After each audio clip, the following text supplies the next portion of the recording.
Hi,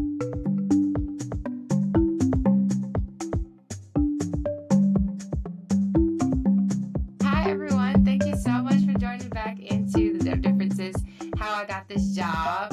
We have a super special guest this week. We have Mae King with us from University of California Irvine. Mae is one of the leaders of their Women in Computer Science Club and has a background in computer science and especially interested in environmental and computer literacy. So, welcome, Mae. Hi. We're so excited to have you. I'm excited to be able to talk, especially someone who is like leading a women in computer science club. This is so cool. I like to start by asking a little bit more about sort of what gave you your spark because you've done so many cool things and you're like involved in clubs and you're doing such cool research. So I guess how did you even get into computer science? I would say that when I first started like high school, I had no idea what field I wanted to go into. I wasn't even really thinking about university in like freshman year of high school. And so at that point, I did have like a longer standing interest in environmental science. And so I was like very big on sustainability, habitat preservation. And around the time my like junior year of high school, I started to get involved with the Girls Who Code chapter at my high school. And it was actually like a friend that has dragged me there because I had done a bit of CS stuff before. What actually interested me was not the coding, but I was interested in some of like the theoretical questions like that was posed in CS. So there was a specific book that like my brother and I would sometimes read. It was called Algorithms to Live By, and it was just kind of interesting the way they turned these computer science like algorithms and implying into like general life. And I was also realizing like the applications of computer science into environmental science. Technology is often viewed as something that can rival environmental science because the evolving technology is causing like more energy usage, more polluting, more like destruction. But at the same time, like technology and sustainability should go hand in hand because you can't keep on improving technology and expecting everything to be there when you're Yeah. not sustainably producing your products. Computer science will allow me to shift into a different field if I wanted to. I do a lot of art in my like free time. Art has always been like a hobby of mine, especially like graphic design or illustration. I kind of really like that CS was about creating things. I think I just kind of got sucked deeper into that until I'm now a CS major at UC Irvine and learning how to code, how to program, and I'm really happy with the path I chose. That's so special. And it's hard to do, even the mindset of like, I can create things. Because from when we're in kindergarten, we're taught to just regurgitate information, learn how to spell, learn how to write, learn how to do math. And then you get to this interesting place where you can like start to build the things that you want to see, which is also what I love about computer science, also what I love about technology in general. You could just make some stuff and then boom, it's in the world. So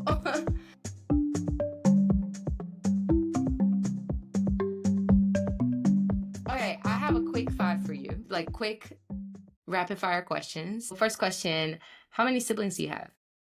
I have one sibling, an older brother. How much older is he than you? He's 5 years older than me. Okay, nice. Any pets ever in life? I've had a lot of pets in life actually, because like I was like I think again I was really into habitat preservation and like animal species, but I was like I really loved animals, and we ended up having like a lot of pets. I currently have one dog though. What's the dog's name? Her name's Luna, so like very classic basic dog name. She's like a little like 8 pound dog. Have you ever done a talent show or like an art showcase would count too? Oh, play the flute sort of, and I did that in elementary school once. I've done some like art showcases from like the city and then also like in my high school, just like having like an Mhm. art fair where you show your art projects from across the school year. So cool.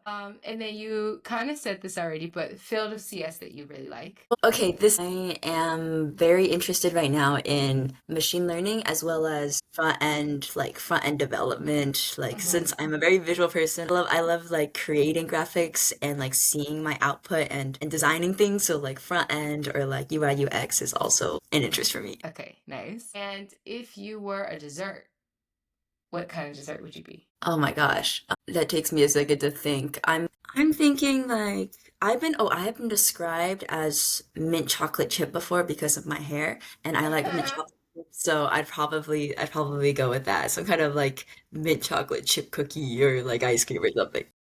That your hair must be signature to you then. How long have you worn your hair like that? Yeah, so I've had my hair dyed green sort of like the past two and a half years, 3 years. Nice. That's awesome. I love it. Okay, great. Thanks for answering the quick five. It sounds like your brother was a really big influence to you too. So you guys must be close. Yeah, so even though we have like a 5 year age gap, so we weren't always in the same life stage. Like by the time I was in middle school, he was in college. But I think we did end up growing a lot closer through like common experiences, and we are still pretty Hmm. close. Is he in the same field as you, like in tech? He is in tech, but like not like he's in the hardware side of things. He's like a material science engineer, so I am Cool. over here in software. That's cool. That's cool. You said you really like front end engineering and machine learning. Do you feel like machine learning is a part of front end engineering at all? Machine learning or like AI neural can be part of anything. Hmm. And I think that's kind of what's happening right now. I think it absolutely can be part of front end where you can have like, well, there's obviously different tools you can use within programming, like while designing the front end that machine learning can Right. help you with, but also like it can be helpful to have like adaptive front ends to like people's needs. I mean, I don't really know the details of this yet, but Yeah. like I'm just imagining like you could have a front end website that responds to the user in like different ways, or like for example, you can like that's not like predetermined or pre-programmed into your front end. Mm. Machine learning also fits in for like understanding patterns in your front end designs, like what works when you're doing a study off of like what is accessible for certain people, like where do people click in the screen, and then machine learning algorithms can be really helpful for identifying patterns in that and figuring out like what is a better front end that we can build for maybe this like subpopulation of people that has a certain disability or something. Yeah. I'm kind of just Wow. spewing that, so I don't know. Nah, if that's just off the dome, those are some really good ideas and not something that I've been thinking about, but you're so right. When it comes to testing, I can see so many applications there. When it comes to like I can imagine if I mean even algorithms now, like when you go on my YouTube recommended, like your For You page, that's the whole point of that. Like if our websites changed and we're dynamic based off of what we like, just like our For You pages, that would be some really cool stuff. Yeah, so great ideas. Okay, so back to like more questions about your journey. What were you looking for when you chose a college? How did you end up at UC Irvine? So I would say so I was applying a mixture of computer science and environmental science and maybe a bit of like data science here and there at different Mm-hmm. schools. I was mainly focusing on the UCs because I think I had been in California for like a few years then, and I was like I'm going to take advantage of the in-state tuition as well as like these are some really great schools. I like California. Yeah. I think overall I was looking at the major that I wanted to go into. I wasn't looking as much at like school prestige. I think I cared a lot more about whether or not the school had a good program for like computer science or environmental science. What gave you that signal? Was it like some classes or some professors or even talking to other students? It would be a combination of the classes that they had as well as like kind of how their school was designed. And so, for example, UC Irvine has a unique system where their information and computer science like majors are separate from their engineering school. So we Mm-hmm. have our own like computer science, information science school Mm-hmm. that hosts all of the CS majors, informatics majors. We have like CS, game design, informatics, and like software engineering, and like these other majors that are usually clumped into one at other schools. And so that was pretty cool. Nice. And how big is the CS and informatics school? See, I, Irvine is pretty big. can it's okay if I search that up right now? I actually, Yeah, or like, what does it feel like? What are your class sizes? oh, Are they my like class 20 size. or like 100? Oh, it says here that we have around 3,000 or 4,000 undergraduate students, not including masters or like graduate PhD students. Okay. So You mean 3 to 4,000 in undergrad. the all undergrad, not just the CS school. Oh no, just the CS school. Okay, just yeah, I thought so. Because I thought UC Irvine was like 20,000 students. Yeah, we have like 30,000 undergraduates, I think, something. Yeah. So Wow. So just the CS school is the size of what my undergrad was. yeah, That's something like crazy. that. So my CS classes, I would say the right now I'm taking a lot of core classes since I'm a second year. I would say most of my classes for those like the big like core classes that everyone has to take are around like maybe 200 or 300, and then any smaller classes for like that are more specific to your interests can be anywhere around like 100-ish to 150, something like that. But there is a lot of division for like discussion sections and help from like TAs and LAs. I think depending on the professor, UCI has some pretty amazing computer science professors that Mhm. care a lot and they provide a lot of resources for students despite the large class size. LAs are learning assistants, so they're Okay. usually undergraduate students that have scored well in the class previously, and Hmm. then they set aside certain hours to help with the class for Okay. code or during lecture, kind of whatever the professor decides. And how are they different from TAs? TAs generally are like graduate students. Gotcha, gotcha, I gotcha. think Cool. that's my understanding. Yeah, yeah. Okay, cool. So it sounds like you guys still have a ton of support. What sort of clubs and things like that were you looking to get involved in when you joined? Or did you just kind of fall into clubs? I was really involved with my Girls Who Code chapter in high school. I ended up like becoming a leader in that club, and when I got to UC Irvine, I immediately was like, I want something like that. I want to be part of that community again. I have the skills Yeah. for like planning events and communicating with people, so I turned to Wix. Women in computer science, right? Yeah, Women in Yeah. Computer Science, or we just abbreviate as Wix. And so I kind of like right off the bat was like, I'm gonna go to your general events. I'm gonna get involved with the people here because this is something I'm passionate about, something I've been working with through for a long time. And also the community at Wix is pretty unique. It's very welcoming, it's very friendly, and the people I'm working with have a strong passion to do so much in their free time and Yeah. just is to give to the club because we're not paid or anything or Yeah. we don't necessarily get like extra recognition. We're kind of just here working many extra hours a week. How many students are part of Wix? So I believe general member wise, it can fluctuate. I think we currently have 400 to 600 students that are like with like across our Wow. different like servers and like Yeah. meetings. Generally, we have one meeting every single week, and we get around like anywhere from like 40 to 80 students like on our weekly attendance. Nice. Yeah. And do you feel like people genuinely like help each other and are there for each other and encourage each other? What's the vibe? Yeah, so absolutely that is the vibe actually, where the point of Wix is to give people a space to feel welcome in computer science. Our goal is to encourage women to pursue their careers in tech, but the point we don't like exclude any groups. You don't need to be a specific or have specific gender identity to be part of our club. It's just supposed to give everyone a common space to feel welcome and understand that there's like others who like want them to succeed. Like so that's kind of Yeah. like my side as external vice president. I'm creating Nice. all those professional events for like meeting company representatives, getting experience on like interviews, your resume Hmm. building, and also avenues for research or academia versus like industry, that kind of thing. Yeah. Yeah. Which is perfect. That's where the dev difference comes in and where we're helping you guys to host a workshop with Wix and help students get ready for interviews, which are a whole funny thing. I want to talk more about what your experience has been in like navigating opportunities in college because you've done a few like research opportunities and I'm sure with like 3,000 other students like might be tough to get. I don't know, maybe there are 3,000 research opportunities, but I'm sure it's not the easiest thing to sort of walk into a lab or into a professor and say, "Hey, I'm interested in this." How do you sort of build the courage or even first, how do you even find those opportunities? And then secondly, how do you build the courage to put yourself out there?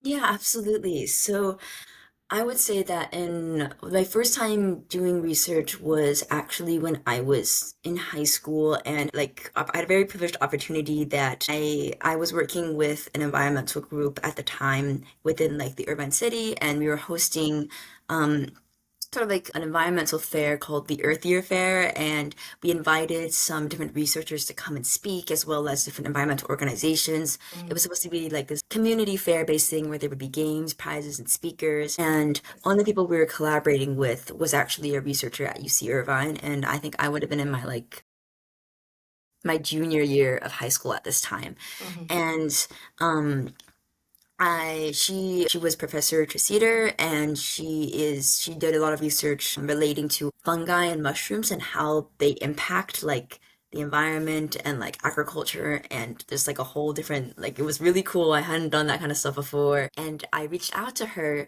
via email because I had her contact, and I was like, is there like any way I can get involved with your research? And I ended up um getting the opportunity to help out with one of her postdocs who was researching mycorrhizal fungi in like agriculture and like different types of different methods of farming. Wait, you have her in the back. She was researching microscopic fungi. What is that? Mycorrhiza, it's like it's a specific type of fungi. They were detecting like different levels of these fungi inside of like monocultures or like farms that have very low diversity in their species Hmm. versus like polycultures where there's like a lot of like Mm, different species that might be growing together, and kind of how that impacts the presence of the fungi and then the health of the plant. So that was like my sustainability side. Like, I wanted to be mm. involved with research. I did that until my first year of university. I did that like for 2 years in high school. I didn't have a huge role. I was just kind of helping out where I could. I was just like, they needed an extra So helping this hand. was when you were in high school still. Yes, this was when I did it for while I was in high school. Okay, nice. Since my school, I'm from Irvine, and so I was Hmm. able to travel over there after classes in high school and just Oh, help okay, out in the lab. nice. I was a helping hand. And it was really amazing because the people that were there were really supportive, because I was saying like, hey, I want to do stuff related to computer science. And then eventually they were like, oh yeah, we have this data that we need to be analyzed. Why don't you like help us use R? R is a language that like helps like find like, it's a data analysis tool. Yeah. They kind of helped me learn a lot of new skills. Did you know R already, or you had to learn it? At the time, I had taken a class in art, but because it was like, yeah, I had learned a bit of art at the time. Okay, okay. So you were like, oh, okay, I can do that. Yeah, I can do that Yeah, with a bit of yeah, help and a bit of like yeah. support, because I hadn't done that type of more advanced art before, but I Uh, learned as I went. nice. And then when I got into university, I kind of didn't do research immediately. I was at UC Irvine, and I was still getting used to a lot of like undergraduate experience. Like, it was like a whole like changing of lifestyle. So that was its Yeah, own thing to get used to at the time. And right. at one point I saw a actually through Wix has like this newsletter they sent out with a lot of like different opportunities listed, and I Hmm. find a lot of things through that where we advertise like all these different labs that are open, that are looking for positions. And there was one particular position that I thought fit me pretty well, really well. It was from the digital learning lab at UCI, and so this was actually a lab that's focused on education and Mm, like helping students learn like digital information technology. And this yeah. specific research project was about environmental literacy and computer literacy for elementary school students. And so they were looking for somebody with backgrounds in environmental science and computer science, as well as like education and teaching younger students. And I was like, that is me.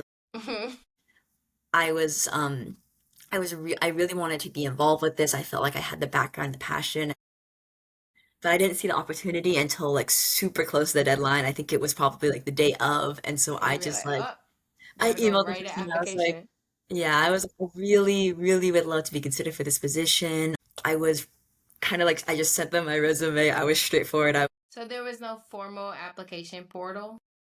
Not for this one. I think for a Okay. lot of our lab positions, it's more like the specific researcher or leader will send out a request, and it'll be advertised, and students will send in Okay. via email like different materials. And Okay. also there'll usually be an interview, or this wasn't the case for me, but some people have to do a presentation. But I Okay. was given an interview, and then I was told I was accepted. Like, Nice.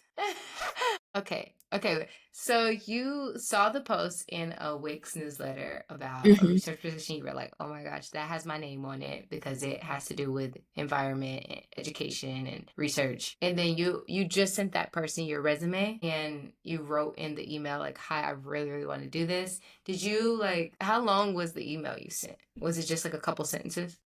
So it was requested, so it was my resume, and then I believe it was like a statement of interest that they requested. And so I forgot if it was a separate document or if it was, I think it was just in the email, but it was like maybe a few paragraphs because they requested like information. And so in that email, I was saying like, it wasn't the most well-written thing ever because it was rushed, but I was talking about different experiences that were on my resume. I had been involved with like teaching students via my Girls Who Code club. I had organized a lot of like volunteer opportunities in high school and like been teaching people about different environmental concepts throughout my high school career just to my fellow peers. And I was just trying to bring out like what I had done, and I was then applying for this position, like why all of this is related to what the lab is doing and how this for me would be like a next step, as well as like Yeah. how I could see myself contributing with my previous experience. And Mm, so I just sent that in, and then I believe like I received an interview, and then during that interview I was just like trying to really show like my passion, being energetic, being like, yeah. because I mean I didn't even pretend, I was there, and that's how I was Yeah. feeling. I was ready Was to it be in me. person or digital online? Was online. Okay. And I guess who did the interview? Did the PI do the interview or someone else? Yeah, so one of the leads on the research was doing the interview, I believe. So she was she sat down and interviewed, I think, for me, and I don't know about the process for other applicants at the time, but that was, Okay. I believe everyone received an interview and then they decided, I think, a week or two later. Okay. And then so what was the interview like? Did they do any technical pieces or was it all just like sort of technical behavioral questions? What did they ask you? I think it was more behavioral based because they weren't necessarily looking for people. Like, it was kind of hard to give a technical interview for this kind of role because the research is focused on education, but they're looking for students who are like computer science students. But most of the people in the lab have an educational background. So, like, we didn't have the same like field of study. But I was asked about like different experiences on my resume, like tell me more about like you said you were involved with like this environmental club and you Mm, were teaching about certain things. Can you give me like an example of a course material that you made? You said you've mm, used different tools. Can you give me an example of what those tools are and how did you use them? mm. And so it was I guess it was a mix of like asking about my prior experience as well as a bit of behavioral for like how I would conduct myself in certain situations. Yeah. How did you prepare did you prepare for that at all? Or you were just like, I think I'm just gonna be excited and go in and I hope that I'm enough, basically. I would say I didn't totally know what to expect at the time. I went in and I reviewed my resume beforehand. I was on the lab's website and I had a detailed look at the project that I was applying for, so what their goals were, and I just kept that in mind during the interview of like, here's the research that's been previously published by this lab. Yeah. And I want to make sure I have a lot of experiences and different ways I can talk about it, but I want to talk about in a way that's focused the same goals as this lab has. Mm, And so I think that was my main way of preparing, but it was more of just like being informed about this yeah. role I'm applying for. And I had done this like before I submitted my application too, because I want to make sure whatever statement of interest I'm writing Yeah. is aligns with what I'm applying with. Yeah, that's perfect. How did you know to do that? Because some people just don't even know that to do more research on the company or lab that they're interviewing with. They'll just, be like, I think I kind of get the gist of it. I don't know what your previous research is, but I kind of get what you guys do. How did you know? Yeah, so I think it was, I would say during high school because I was seeking out a lot of different opportunities for like clubs and like other organizations, and I had done research previously. Mm, And I was reaching out from there. I was doing a lot of like online search of like, how do I get this to happen because I want that to happen. And I got a lot of feedback saying like, really like reading online yeah, about different communities, like make sure you know what the lab does and you express your interest and demonstrate it by showing that you've done your research on what you want. And I think yeah. the same thing applied during college app interviews which were when you're talking to an interviewer, you should show that you have demonstrated your interest and Yeah. genuine passion for what the school represents. And I think that applies to anything you're trying, any role that you're trying to apply. Yeah. Yeah. That's great. Did you apply to a bunch of labs or was that you were like, this one's for me, I'm gonna apply to this one, you sort of put all your eggs in that basket? I would say I wasn't specifically looking for a lab position at the time, so Mm. I think if I was, I might have applied to multiple opportunities, but it was more like I had just settled in and I saw the post and I was like, I want this one. Like Mm-hmm. I wasn't necessarily looking for, I was looking to be more involved, but I hadn't made up my mind about whether or not to do more research. But I just saw the role and I was like, I'm gonna go for it and I just see what. see. I see. And was that paid lab opportunity or it was more just for the experience? I believe I receive a stipend, so Hmm. for to cover like some costs of like living or transportation, that kind of thing. Nice. Yeah, so that was very generous of the lab, and I think for most labs, you should either be receiving course units or receiving some kind of stipend. And I was lucky enough to I received both like course units and like a stipend. Nice. So Yeah. you really found a gold mine. Nice, mate. That's awesome. Okay, cool. So you did that research. So then fast forward, you had a summer, you said you had a different experience in the summer. What experience were you going into in your summer? Yeah, so summer was my first time doing something outside of academia. During the summer, I went into an internship, and so I was working with Google for their STEP program, which is a program for first and second years, Hmm. specifically for people who like haven't had a lot of technical experience yet. And so I was working on some of the Chrome OS software, and I was just like, I don't know what I'm doing for most of the time because I'm somebody who's come from a very like from an academia background, from a Yeah. background that's more focused on like social work of like building community. Yeah. And as I mentioned earlier, like I knew I wanted to create, but I had never been in the position of like creating something that's going to be used by like millions of Yeah. people. And it was really cool because I was working on like a team of software engineers who are professionals, and Mm. I got to learn a lot about like how does my previous experience and my experience going forward relate to the career that I want? Mm. How there's many different ways to do that, and the way I was previously doing it like didn't always align with how it could be. So for example, I think previously I was very focused on like I guess like GPA and Mm. like understanding exactly what was being taught in courses, and of course you should be understanding that, but I also realized like a lot of what you do in industry is something you learn on the fly. Like Yeah. you get into the role and you learn in that role a lot of the Yeah. tools that you're using, and you're not expected to get in there and know everything. You get into the role and then you have months of being like taught things, Mm. and that's expected for you to be able to learn. And I think knowing that made me feel a bit more reassured, and also like it allowed me to approach my coursework differently because Yeah. now I'm understanding that like, oh, I'm not going to be using like a specifically like this idea of C++ in or like this like specific library or like tool that I'm learning right Right. now in my job, but what I will need to know is that I have an understanding of how this concept generally works so Hmm. that I can apply it to creating future things. And it's okay if I don't remember every single detail, or I'm not excelling in this one course because like as long as I am able to learn and grow, like that's has how they succeed inside of their roles. Yeah, I mean, these are huge internships, right? Google Step is a huge internship. So many people apply to that. It's so cool that you're able to do that.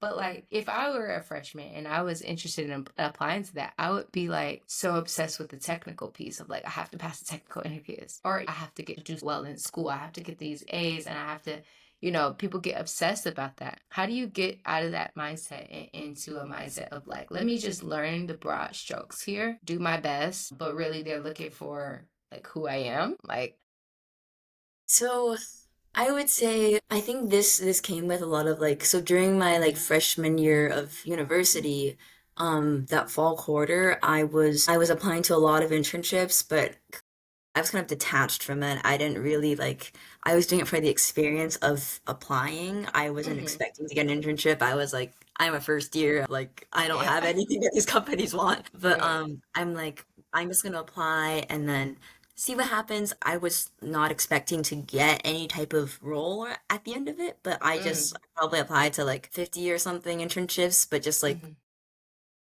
made a resume and sent it out and Yeah. kind of just mass applied. And I was surprised that I even got like a few interviews back then. And so I was like, again, I was going back to like researching as much as I could about how to do an interview, how to like to explain my thoughts and everything. And surprisingly, like I learned a lot about like how even the technical interviews that you have, the idea behind them isn't necessarily to always test your knowledge or your Right. pre-existing like skills that you have. That's a huge part of it, but I think that you can be easily rejected from a position even if you know everything and you succeed Hmm. in all of the interview questions, if you don't demonstrate that you can collaborate with other people and that you are indeed like a person that they would want on their team. Mm, So I think I actually learned a lot from my Google Step interviews where like they actually for Step they give you like a whole like slide deck about like how to succeed in your interview. mm, And on that was explain your thoughts, communicate with your interviewer. And I think from that, after like going through that interview and a few more, I realized that like technical interviews aren't there, like especially the ones where you're on call with the person. The companies, they're sacrificing their employees' time to interview yeah. you because they're doing something that a machine can't. And so if it was just about your technical correctness, there's other things out there, such as like there's like websites where you just code online, you submit your Right. solution within time, and some companies do use that as like a first stand. And then Hmm. once you get past that, you actually have to interview with a person. But what the Right. person can do is that they will listen to how you solve the problem and how you respond to feedback. And I think that was the more critical part of the interview, actually, which is Yeah. I didn't know how to do everything, but if I didn't know or if I was confused about something, like I can admit that and I can immediately ask the interviewer, like, Mm, I don't I didn't quite understand this part of your question. Could you clarify this specific point? And how I responded to the feedback that they gave me, if they said that I was going in the wrong direction, yeah. how I ended up changing my direction or my approach to match what they were trying to guide me in. And that Yeah. reflects a lot about the type of software engineer you might be on their team. And so even if you don't know everything, the point is like, are you able to grow? Are you able to be a functioning person and Yeah. like be a personality that we want on our team. So even in a technical interview, how you conduct yourself as a person and how you show your problem solving skills are a huge role that I think are equal with like how your technical capabilities. Really great.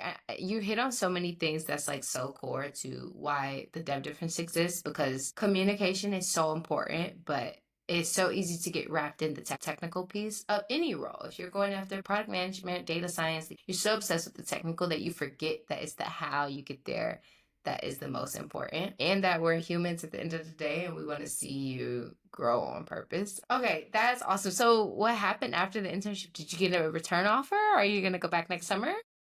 Yeah, I am going to be returning this summer as Yay! this student. So Congrats! That's thank huge. you. Well, we'll have to keep up with that and hear how it goes and if you join a new team. And I'm so excited to hear about all of that. We talked about all these interviews. Now I have to give you interview questions to see how you answer on the fly. Oh my gosh. Okay. Okay, so this is our crazy interview game.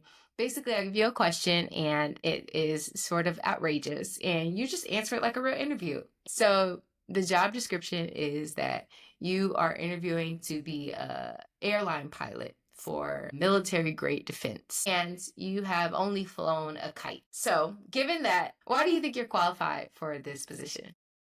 Yeah, so in my prior experience, I have had the opportunity to fly other airborne crafts, and so in my experience of actually flying a kite, there were a lot of similarities to actually flying an entire like larger airplane because you have to control, you have to adapt in the moment to different currents that are going on, and I Mm, understand that for a military grade or military pilot, there's a lot of adaptations you have to happen. You can't always follow the most conventional path. You have a lot mhm, of things to consider and prioritize. You have cargo, you have a time limit, you have different factors you have to consider in how you fly. And I think the same applies to what I've learned from kite flying, mhm, where you have a very limited set of things you can do because you only have a small string that's connecting you to the actual kite. And so you Mm, have to maneuver, you have to understand mm, how each small decision that you make affects the overall course of the